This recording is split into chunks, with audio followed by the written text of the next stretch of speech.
मैंने कोई गलती की ही नहीं। आप मुझे बोलने तो दीजिए। ठीक है, लेकिन झूठ बर्दाश्त नहीं करूंगा। मैं सच ही कहूंगा, बोलो। लेकिन यहाँ सबके सामने नहीं, अकेले में। आप मेरे साथ बाहर चलिए। आइए तो सही, आइए मेरे साथ, आइए,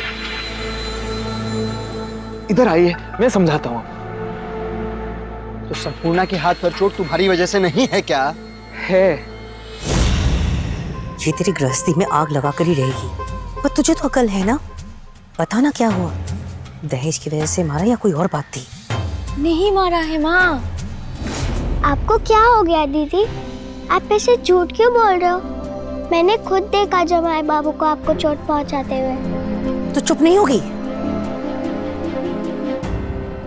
पर जो आप समझ रहे हो बात वो नहीं है।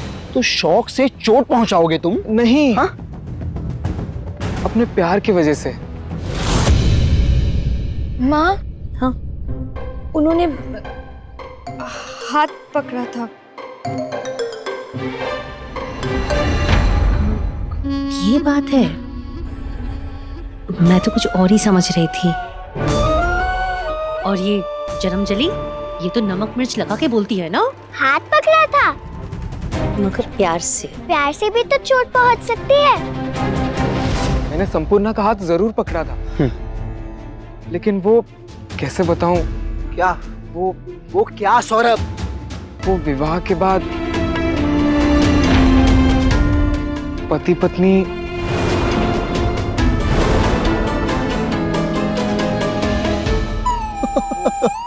रोमांस कर रहे थे। ये पति बाबू और जमाई बाबू क्या बात कर रहे हैं? कुछ सुनाई नहीं दे रहा, और डांटने के बजाय हंस क्यों रहे हैं? हाँ। नहीं नहीं नहीं, क्या आप भी?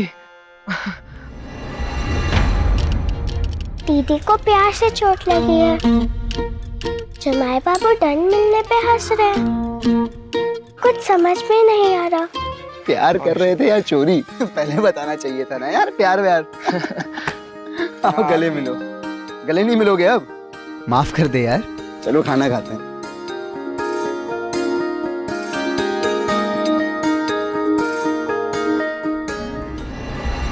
माफ कीजिएगा, गलत समझ बैठा मैं। सौरभ ने संपूर्णा को चोट नहीं पहुंचाई है। गलती से तुम पर ज्यादा गुस्सा कर बैठा। सॉरी सौरभ। माफी मांगकर शर्मिंदा मत कीजिए छोटे माँ। अनिरुद्ध बाबू, कहा ना तुमसे, सिर्फ अनिरुद्ध काफी है सौरभ। पति बाबू, आप भी आ गए इनकी बातों में। माँ कहती है कि गलत का साथ देने वाला भी गलत होता है। वंदिता, इन्होंने कुछ गलत नहीं किया। मैंने खुद देखा था दीदी का हाथ मरोड़ते हुए ऐसे। ये गलत है या फिर सही, बताइए। गलत है तेरा हर समय चबर चबर जबान चलाना। अब सिखाती हूँ तुझे कैसे चुप रहना है। तुझे सिखा कर ही भेजूंगी। अरे आप वंदिता को मार क्यों रही हैं? उसने कुछ गलत कहा नहीं, सिर्फ गलत समझा है। मैं उसे समझाने की कोशिश कर रही हूँ। मारने से समझेगी? मारकर आप उसके प्रश्नों पर रोक लगाना चाहती हैं? क्यों? उसकी तर्क ही तो उसकी ताकत है, नई बात जानने की, नई बात समझने की। वंदिता तो छोटी है, पर आप तो बड़ी हैं ना, फिर भी नहीं समझती। इस उम्र में मन में कितनी जिज्ञासा होगी नई बात जानने की। और अगर हम इन प्रश्नों का जवाब नहीं देंगे तो वो गलत नहीं समझेगी। तो गलती किसकी हुई, उनकी या हमारी? हम उनके सवालों के जवाब नहीं देंगे और बस उन्हें मारकर चुप कर देंगे, तो इसका मतलब ये नहीं कि हम ही उनके सोच को बढ़ने से रोक रहे हैं। अगर हम ऐसा कर रहे हैं तो मेरी नजर में वो गलत नहीं, हम गलत हैं। वंदिता, चलो मैं तुम्हें कुछ दिखाता हूं। पहेली बूझोगी? एक और पहेली। संपूर्णा दीदी को चोट पहुंचाने पे भी डांटा नहीं है आपने जमाई बाबू को। ये भी पहेली नहीं है क्या मेरे लिए? इस पहेली से तुम्हें उस पहेली का भी जवाब मिल जाएगा। सत्य? सत्य। तो बताओ, कौन है वो जो है रंग बिरंगी सी उड़ती है आसमान में, बैठती है फूलों पर। तितली। वाह। पर ये तो आसान थी। तितली ने थोड़ी ना चोट पहुंचाई है, जमाई बाबू ने पहुंचाई है। पहेली अभी पूरी कहाँ हुई? अच्छा, तो ये बताओ, जब हम तितली को पकड़ने जाते हैं तो क्या होता है?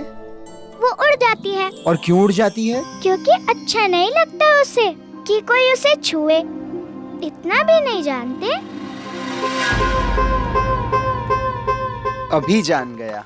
पर जब तुम अपने बछड़े को गले लगाती हो तो वो क्या करता है? भागता है, मारता है सींग। सींग क्यों मारेगा? वैसे बहुत प्यार करते हो तो ये भी मुझे बहुत प्यार करता है। मैं हाथ फेरती हूँ तो ये भी मुझे प्यार से चाटता है। अच्छा, ये बताओ, हाथ क्यों फेरती हो प्यार से? क्योंकि बछड़ा है मेरा। अब पानी भी पिलाती हूँ। प्यार करते हैं हम एक दूसरे से।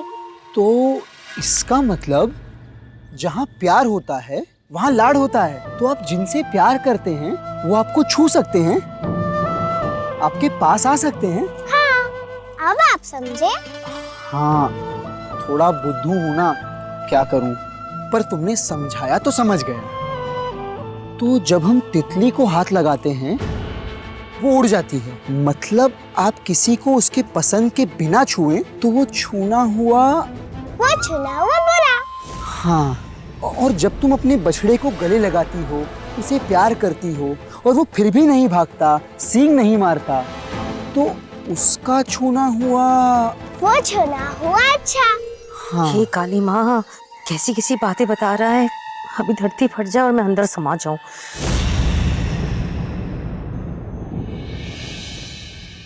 एकदम सही समझाया तुमने मुझे। मतलब जब किसी इंसान के छूने पे बुरा ना लगे, परेशानी ना हो, अजीब ना लगे, उल्टा लाड लगे, प्यार लगे, उस इंसान से अपनापन लगे, तो उसका छूना हुआ अच्छा।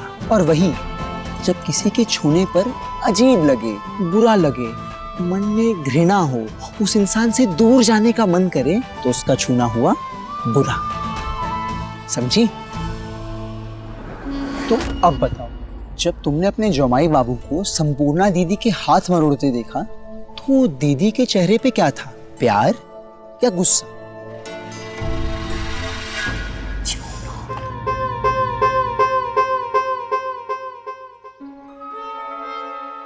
बस कीजिए, मैंने कहा बंद कीजिए इस बेशर्मी की पाठशाला को। हमारी बच्चियों से ये सब छूनी छुआनी वाली बेशर्मी की बातें आपकी विलायत में शोभा देती होगी, यहाँ नहीं। छी छी छी छी छी छी। आपसे विनती है कि हमारे बच्चियों को दूर रखिए इस पाप से। पाप है ये? लड़कियों को तो ये जानना सबसे ज्यादा जरूरी है। इसमें शर्म की क्या बात? क्या आप चाहते हैं कि बोनिता गलत समझकर कल दोबारा ये सवाल पूछे? अगर नहीं तो मेरी भी विनती है आपसे, आप बीच में ना आए। मुझे मेरा काम करने दीजिए। तो बोनिता बताओ, संपूर्णा दीदी के चेहरे पे क्या था? प्यार या गुस्सा? प्यार, और मुस्कुरा भी रही थी। तो इसका मतलब? मेरे बछड़े को छूना और जमाई बाबू का संपूर्णा दीदी का छूना एक हुआ। दीदी भी तो प्यार करती होगी ना जमाई बाबू से,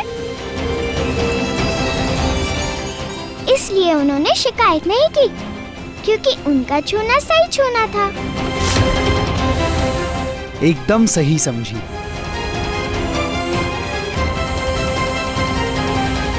अब निश्चिंत हूँ मैं। मेरी बोंदिता के हर प्रश्न का जवाब देने वाला मिल गया। ये उसके तर्क पे हाथ नहीं उठाएगा, बल्कि तर्क से समझाएगा उसे।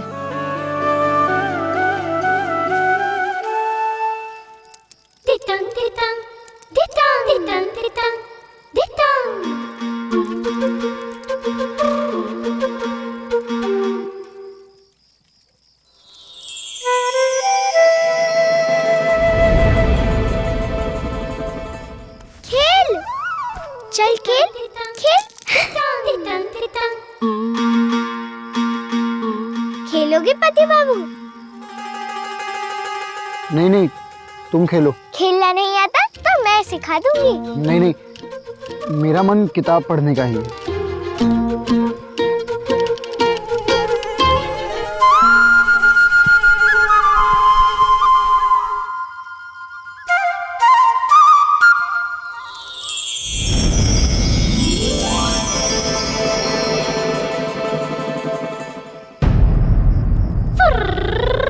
ऐसे भागेंगे मच्छर?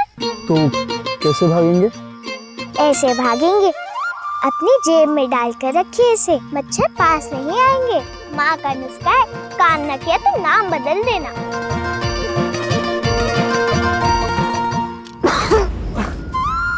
मच्छर बर्दाश्त कर सकता हूँ, पर इन लहसुनों की खुशबू नहीं। कुछ देर और सूंघता तो बेहोश हो जाता।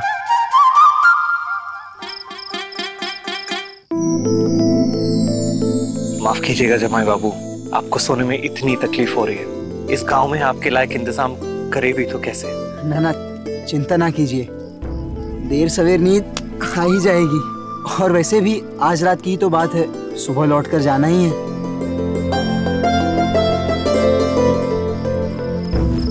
शिवरात्रि। मिनी, मैं तुम्हें ये बताने आया हूँ कि सिर्फ उस बच्ची की जिंदगी बचाने के लिए मैंने उससे विवाह किया था।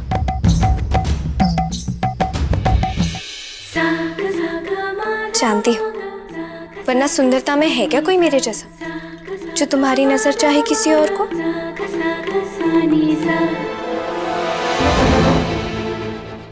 हमारे बीच विवाह वाला कोई संबंध नहीं है, सिर्फ और सिर्फ जिम्मेदारी है वो बच्ची मेरी। मिनी,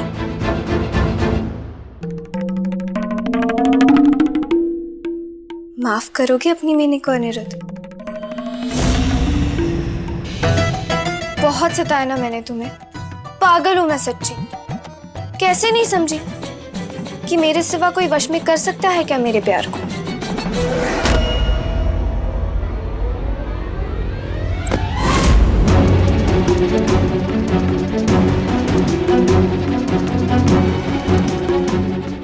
ठीक है। पता नहीं था हमें कि तुम भी अनिरुद्ध की भाषा बोलने लगी हो। कम से कम तुम्हें तो समझदार मानने लगा था मैं। मुझे लगा तुम दिल की नहीं अपने दिमाग की सुनती हो, सच में जीती हो, किसी भ्रम में नहीं। कहना क्या चाहते हैं आप, समझाएंगे? समझाऊंगा अगर समझना चाहोगी तो।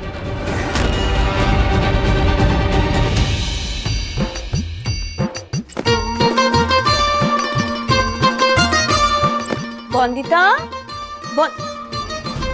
बॉन्दिता,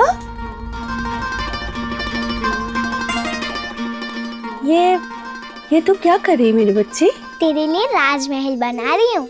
राजमहल? मेरे पति की बाड़ी राजमहल से कम है क्या? वहीं ले जाने के लिए गठरी बांधे है तेरे लिए। पति बाबू ने कहा है सुबह सुबह निकल जाएंगे हम। बॉन्दिता, अगर मैं तुझसे कहूँ कि मैं तेरे साथ नहीं जा सकती तो गठरी में बांध कर ले जाऊंगी। भूल गए अपना वादा? पति बाबू भी क्या अपना वादा तोड़ेंगे? कह दिया है उन्होंने भी, मोटर गाड़ी में बैठकर हम दोनों साथ में जाएंगे। अनिरुद्ध हमारी बहू को यहाँ लेकर आए और आपसे साथ चलने को कहे तो आप सीधा इनकार कर दीजिएगा। अपनी बेटी को कैसे समझाना है वो हमें बताने की जरूरत है।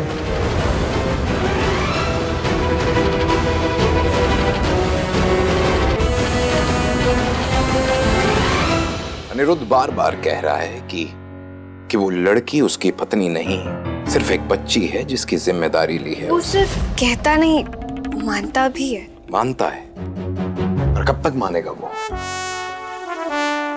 आज बच्ची है वो, पर 6-7 साल के बाद तब भी बच्ची रहेगी क्या? नहीं,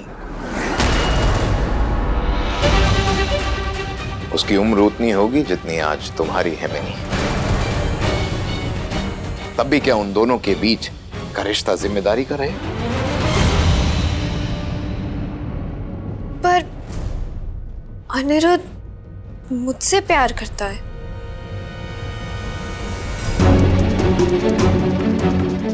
यस, करता है वो तुमसे प्यार, और कोई मना नहीं कर सकता इस बात पर समाज के लिए प्यार बड़ा है कि शादी? कैसे भूल सकती हो तुम मिनी? वो बच्ची बौंदिता ही अनिरुद्ध की पत्नी कहलाई जाएगी समाज के सामने। तब अनिरुद्ध के साथ कैसा होगा तुम्हारा रिश्ता? में क्या समाज समझ सकेगा तुम्हारे प्यार को? समाज को छोड़ो, तुम्हारे बाबा समझ सकेंगे तुम्हारे प्यार को? मैंने दिल से सोचना है तो सोचती रहो, त्याग करना है करो, पर उससे अनिरुद्ध कभी हासिल होगा तुम्हें? नहीं, मैं क्यों करूं त्याग? मुझे मेरा अनिरुद्ध चाहिए, और उसे कैसे हासिल करना है ये भी अच्छे से जानती हूँ।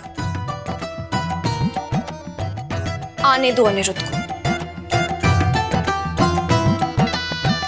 अब खुद देखना नहीं सौदामिनी को, जो बहुत अच्छे से जानती है कैसे छीनना है अपनी प्यार को।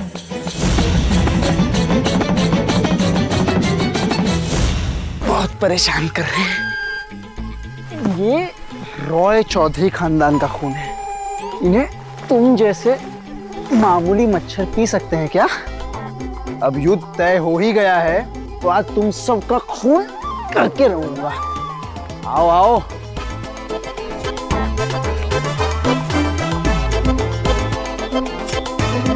तेरा भी खून करूंगा।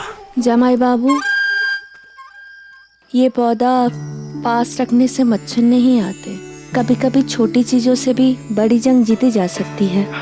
वैसे आप इस पौधे के बारे में इतना कैसे जानती हैं? आपने पौधों के विषय में पढ़ाई की है क्या? जानकारी के लिए पढ़ना जरूरी है क्या जमाई बाबू? आसपास अच्छे से ध्यान रखो तो भी जानकारी मिल सकती है। सही कहा, और धन्यवाद इस पौधे के लिए, वरना मैं रात भर सो नहीं पाता और फिर सुबह तो सुबह आपके जाने से पहले मैं कुछ जानना चाहती हूँ। जमाई बाबू, आप मेरा बहुत मान सम्मान करते हैं। क्या आपके घर के सारे सदस्य मुझे वैसे ही मान सम्मान दे पाएंगे? क्या आपके घर के हर सदस्य को इस बात से आपत्ति नहीं होगी जमाई बाबू कि एक विधवा माँ अपनी बेटी के साथ उसके ससुराल में रहेगी? क्या आपकी तरह बाकी सब मुझे भी घर का सदस्य मान पाएंगे? समधन जी को बोल देना कि अपना दिल मजबूत कर लें। ये सब समाज के ताने उन्हें ही तो सुनने पड़ेंगे ना। लेकिन बेटी के ससुराल से तोहफे कोई कैसे ले सकता है? कैसे बेशरम लोग होंगे मायके वाले जो बेटी के दिए हुए तोहफे लेंगे। तो सुन लो, इस घर में उस लड़की की माँ एक कदम भी नहीं रख सकती है, कि हमने कह दिया आज। एक विधवा का जीवन दूसरों के बनाए हुए लकीरों में सिमटा हुआ रहता है। बहुत मुश्किल से संभाल के रखा है अपने आत्मसम्मान को। क्या वो भी छीन नहीं जाएगा मुझसे अगर मैं अपनी बेटी के साथ उसके ससुराल में रहने लगी तो? मेरे पास कुछ भी अच्छा नहीं है मेरी बोंदिता को देने के लिए, कुछ भी नहीं है। और अगर उसे अच्छा नहीं दे सकती तो फिर उसे बुरा सुनने को भी क्यों दूं मैं? मेरे वजह से उसे समाज के ताने सुनने पड़ेंगे। क्या इससे मुझे खुशी मिलेगी जमाई बाबू? जानती हूँ मैं अपने भाई के सहारे हूँ, पर फिर भी यहाँ समाज की नजरें झुकी तो रहती है। पर मैं अगर मेरी बेटी के साथ उसके ससुराल में रहने लगी तो समाज की नजरें उठेगी और मेरी झुकेगी। और हर समय शर्म से आग झुका करके जीना पल पल मरने के बराबर नहीं होगा मेरे लिए जमाई बाबू। आप बताइए। मेरी बोंदिता मुझसे बहुत प्यार करती है। वो कहती है वहाँ मिठाई, राजभोग, फल सब खाने को मिलेगा, लेकिन बिना सम्मान के राजभोग भी जहर नहीं होगा मेरे लिए। उतरेगा एक निवाला मेरे गले के नीचे से। बताइए जमाई बाबू। पर माँ, आप ही बताइए, बोंदिता को आपकी जरूरत नहीं होगी? बोंदिता को मेरी जरूरत थी, पर अब नहीं, अब आप हो उसके साथ, एक दीवार की तरह, एक छत की तरह।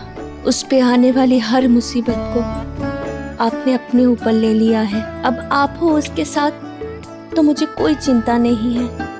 जमाई बाबू, अब उसे उसके माँ की नहीं बल्कि आपके साथ की जरूरत है, आपके हाथ की जरूरत है, जिसे थामकर वो जीवन में आगे बढ़ पाए। आपसे विनती है जमाई बाबू, माँ देने के बजाय, कमजोर करने के बजाय उसे हिम्मत दीजिए ताकि वो जिंदगी में आगे बढ़ पाए। उसे किसी सहारे की जरूरत ना हो। क्या आप नहीं कर सकते ये मेरी बोधिता के लिए? अभी ये सिर्फ आपके हाथ में है जमाई बाबू। पर माँ,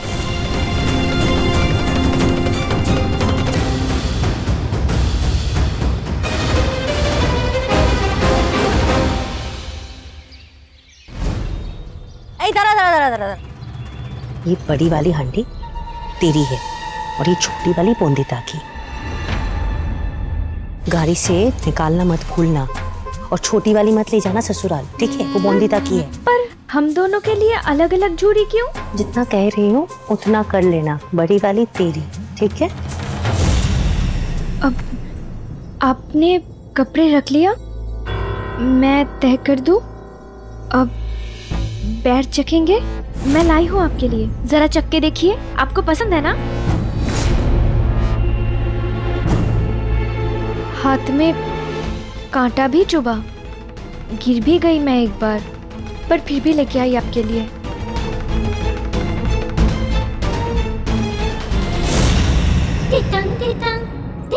माँ का तो सामान रख दिया। माँ का तो सामान रख दिया, पर तेरी माँ को ले जाने वाला कहाँ है तेरे जमींदार बाबू? चौपाल में लोग बोल रहे हैं जमाई बाबू तो सुबह ही गाड़ी लेके कहीं चले गए।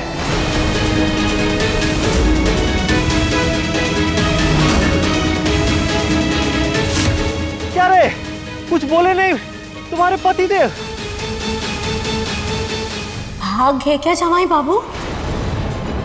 हमारी बोंदिता को छोड़ने आए थे क्या? ओ काली माँ, अरे तेरे जमाई बाबू किधर चले गए? अब कहाँ ढूंढेंगे? कितने भालो मानुष थे वो।